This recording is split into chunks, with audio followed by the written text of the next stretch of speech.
Ikalawang Samuel, Kabanata 17. Sinabi ni Ahitofel kay Absalom, "Papiliin mo ako ng 12,000 tauhan, at ngayon ding gabi, hahabulin namin si David. Sasalakayin ko siya habang pagod pa siya at nanghihina. Malilito siya at tiyak na magtatakbuhan ng kanyang mga tauhan. Ang hari lamang ang aking papatayin. Ibabalik ko sa iyo ang lahat ng kanyang mga tauhan, gaya ng isang babaeng ikakasal sa naghihintay niyang mapapangasawa. Iisang tao lamang ang nais mong mamatay, kaya't ang iba ay hindi masasaktan." Nagustuhan ni Absalom at ng pinuno ng Israel ang payo ni Ahitofel. Ngunit sinabi ni Absalom, "Tanungin din natin si Kusay na Arkita kung ano ang kanyang maipapayo tungkol sa bagay na ito." Pagdating ni Kusay, sinabi ni Absalom ang payo ni Ahitofel. Tinanong niya si Kusay, "Susundin ba natin si Ahitofel? At kung hindi, anong masasabi mo?"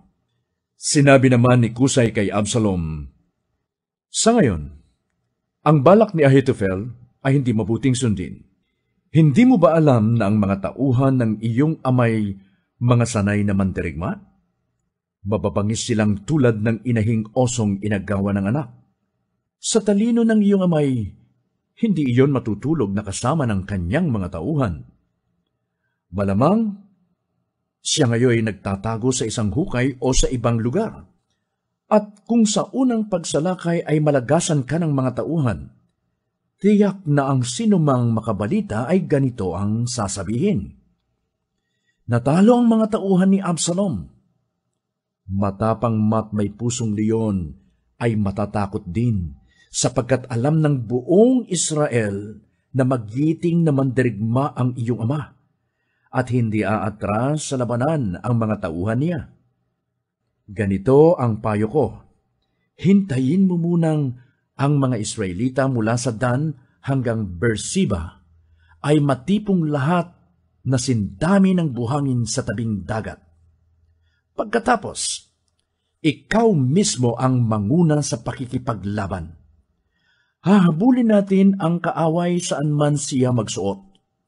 Sasalakayin natin siya na parang hamog na pumapatak sa lupa, at wala isa man sa kanilang sambahayan at mga tauhan ang matitirang buhay. Kung siya'y umatras sa isang lunsod, ating iguguho ang lunsod na iyon at itatambak sa bangin upang wala ni kapirasong bato na matira roon."